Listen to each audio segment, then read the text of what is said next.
Jana Machado, Raul Fittipaldi, a gente volta agora com uma entrevista com uma liderança do Conselho Indigenista Missionário, o CIMI, mas da região do Maranhão. Né? A gente tem uma aliança muito bonita, inclusive, com o Conselho Indigenista Missionário. Temos aí um JTT indigenista e um programa mensal que é o Vida em Resistência, que é editado, produzido também junto com a Júlia Sajorato, nossa jornalista aí do Portal Desacato, que retrata também a vida dos povos indígenas do Brasil, né, de todas as partes do Brasil e também fora dele.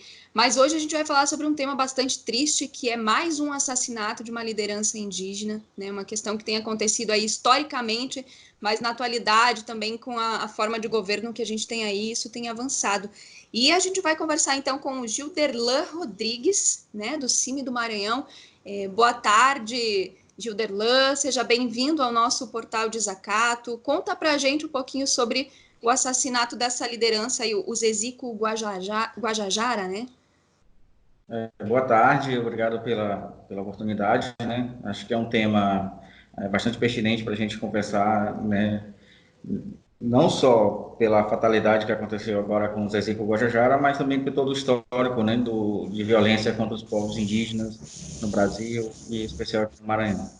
Então, o Zezico Guajajara é uma grande liderança do povo Guajajara, né, da terra indígena Araribóia, na região de Arame, né, que é uma região um pouco mais ao centro-oeste da terra indígena. Então, a gente, né, assim, recebemos com muita tristeza a notícia desse assassinato, né, porque era uma pessoa que contribuía bastante na preservação do território, né, diga isso nos períodos das queimadas, né, contra as invasões madeireiras. Então, uma liderança indígena bastante visado pelo trabalho de proteção territorial que fazia dentro do seu território, né. Então, ele sofreu uma emboscada, né, recebendo um tiro de espingarda que chegou a cair já próximo da sua aldeia. Nós imaginamos que ele estaria tentando chegar até a aldeia para pedir socorro, né? Até porque da onde ele caiu para a aldeia já fica bem perto, então anteriormente de onde ele foi atirado não tem mais outras aldeias, né? Então ele tentou fazer isso, buscando seu atendimento, mas não conseguiu. Então, assim, a região de Arame é uma região histórica de invasão madeireira, de caçadores. Várias lideranças indígenas ali naquela região já sofreram a tentativa de assassinato, lideranças indígenas foram assassinadas naquela região, né? Acabam, infelizmente, tendo, nesse contexto, né, alguns indígenas que se envolvem com essas práticas ilícitas, né? E aí tensionam mais dentro das comunidades, porque acabam, né, optando por esse modelo de exploração, e aí as lideranças indígenas que fazem um pouco o enfrentamento desse modelo de destruição acabam também sendo visadas internamente e externamente, né? E com o Zezico não foi diferente, né? Por conta disso, uma pessoa muito visada ali, todo mundo conhecia que ele fazia esse enfrentamento, né? E, portanto, acabou tendo sua vida ceifada, né? Aí, assim, a gente, no Maranhão, estamos com um levantamento agora, assim, desde o ano passado, e a gente está constatando que o povo Guajajara, em especial da terra indígena Araribóia, está sendo vítima de um genocídio programado, né? Quer dizer, se a gente pega hoje de mais de aproximadamente 50 indígenas assassinados no Maranhão, né? Só entre o povo Guajajara, agora são 20 indígenas da terra indígena Araribóia que foram assassinados, né?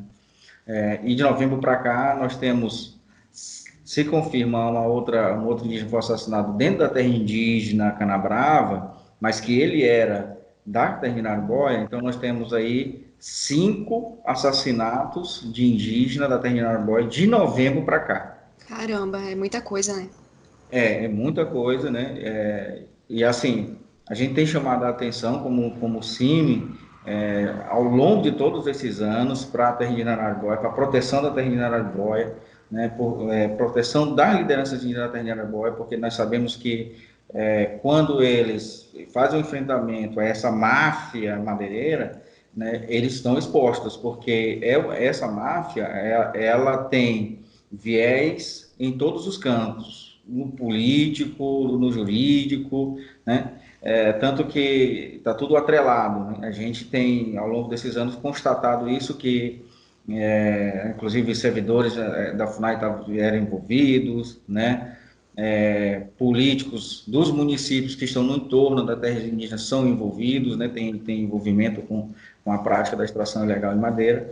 Então, para os indígenas enfrentarem toda essa máfia sozinhos fica muito difícil. Então, a gente tem cobrado do Estado brasileiro que contribua com a proteção dos povos indígenas que estão fazendo esse enfrentamento ali. Infelizmente, a resposta não tem sido a contento, tanto é que a gente está vendo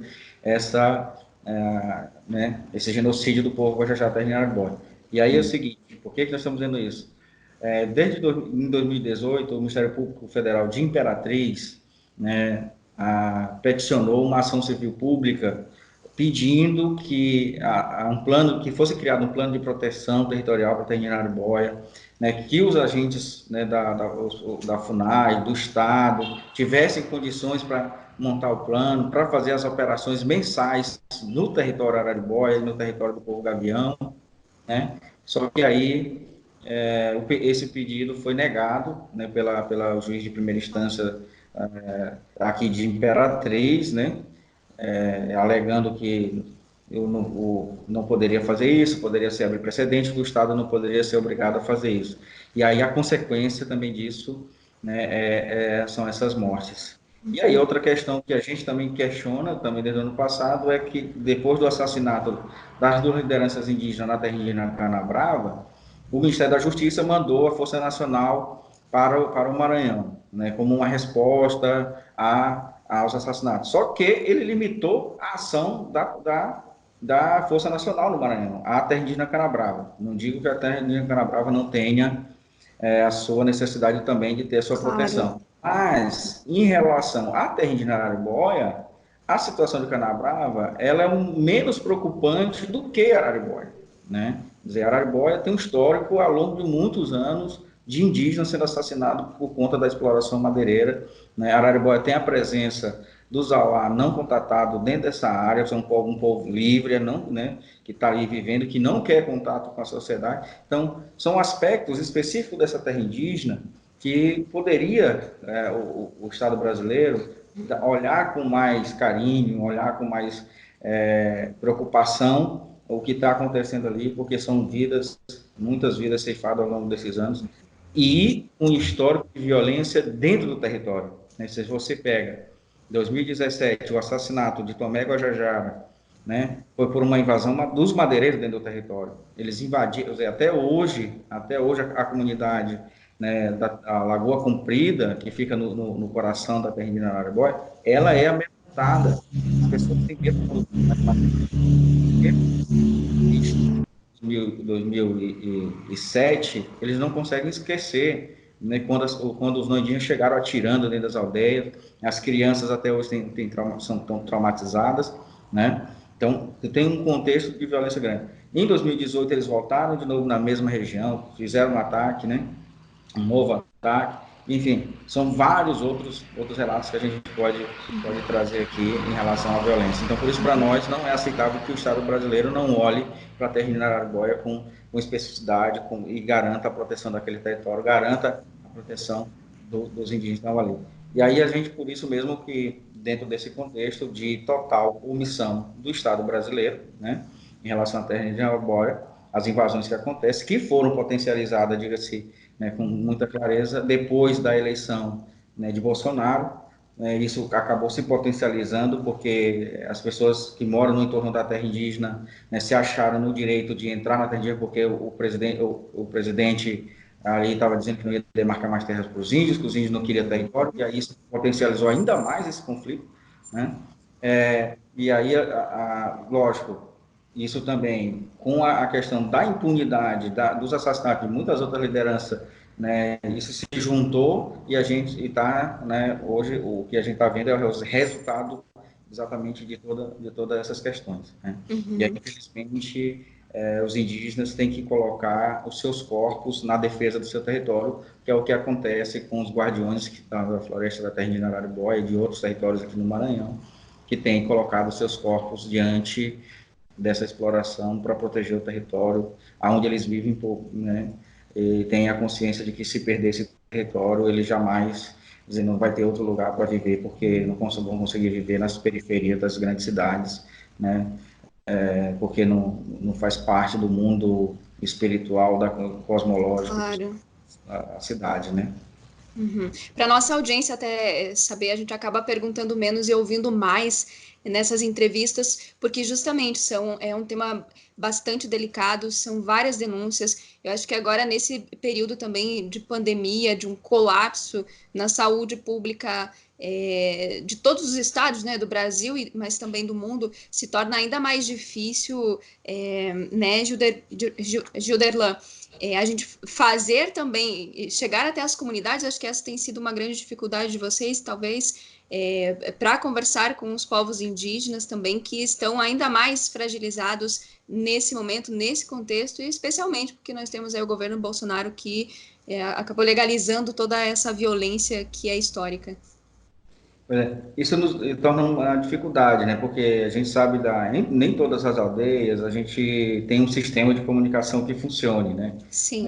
Algumas aldeias a gente consegue ter as pessoas ali um sinal de internet e acabam repassando as informações que acontecem. E ajuda bastante porque também a gente agiliza nesse processo junto aos órgãos pedindo a proteção ali do território. Mas é mais difícil, né? Agora mesmo a gente está recebendo aqui as informações lá da região do Zutiwa, pelo coordenador técnico local da FUNAI, que a situação está tensa, né? Os indígenas estão indo atrás de suspeito, né, de terem assassinado os exícuos. Então a gente está tentando de todo jeito aqui acionar os órgãos para que possa ir, né, fazer a proteção do território lá. Então estamos tendo dificuldade, porque aí agora a Polícia Federal requereu o caso, né, se torna ainda mais difícil, porque aí o deslocamento da Polícia Federal, a gente sabe, é demorado, né, burocrático. Temos que conversar agora, estamos discutindo uma conversa com o procurador, para ele pedir para o deslocamento ser efetivado com mais rapidez. Então, e aí nesse contexto de pandemia, se coloca ainda mais em dificuldade, porque todos os órgãos estão aí, né, respeitando as recomendações, né, mundial da OMS, e os indígenas também fizeram vários comunicados aqui no Maranhão, que era para ter cuidado nas aldeias, que eles estariam ficando nesse tempo também mais nas aldeias, que posteriormente a isso retornaria à sua vida normal. E também muitos órgãos estão respeitando esse processo, também preocupados com os povos indígenas, que a gente sabe que são, né, colocados em situação de mais fragilidade, que a gente tem uma saúde que está funcionando precariamente, né, muitos cortes aí na área da saúde, né, tem os seus funcionários, mas às vezes tu não consegue ter o medicamento necessário, nas aldeias não tem um posto de saúde de qualidade. Então, todos esses elementos fazem com que também a gente se preocupe um pouco também de acessar as aldeias nesse momento de pandemia, porque a gente nunca sabe, né, o que pode nós mesmos levarmos para as aldeias sendo, né? E aí, politicamente a gente toma essa decisão de ficar um pouco fora e também respeitando a decisão dos povos indígenas nesse momento.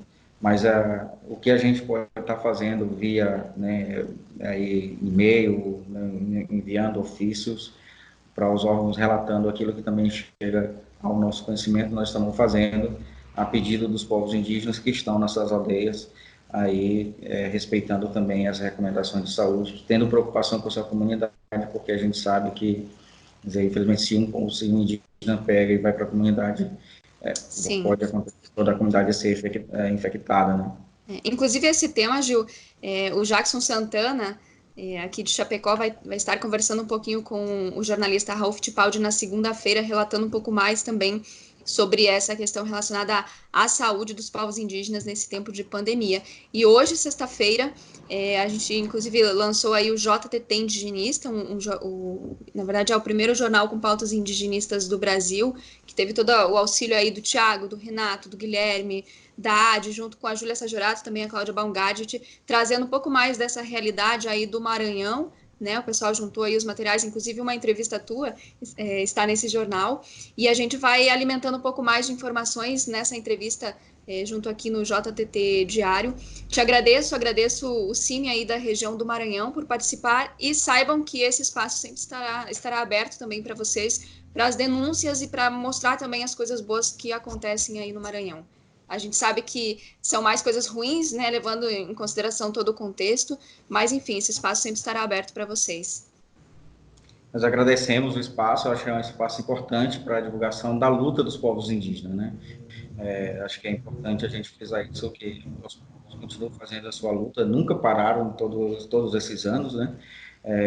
E vão continuar fazendo porque os seus territórios, eles estão, né, sendo o elemento de cobiça daqueles que querem explorar os territórios, né? Seja para mineração, seja para exploração madeireira, seja para o arrendamento. Então, os povos irão fazer sua resistência, nós estaremos junto com eles, porque esses territórios é a vida deles, é onde acontece o bem viver para os povos. E acho que a sociedade brasileira tem que ter também consciência de que esses territórios é importante também para nós, né, da sociedade não indígena, porque são espaços de vida coletiva e que nos traz de novo, né, o fato de acreditar na vida, na relação social, na relação conjunta do uso comum das coisas, né, e não o individualismo e a ganância, como prega o capitalismo, né, é um outro modelo de vida, então é importante que nós possamos preservar também os territórios indígenas, o modo de vida dos povos indígenas. E agradecemos mesmo a oportunidade de falar desse genocídio que acontece contra os povos indígenas aqui no Maranhão, né, que é um genocídio programado que tem tirado a vida de muitas lideranças indígenas. Tá certo, Gilderlan. Te agradeço mais uma vez e voltamos aí com a Jana Machado na produção do nosso JTT Diário. Até mais. Até mais.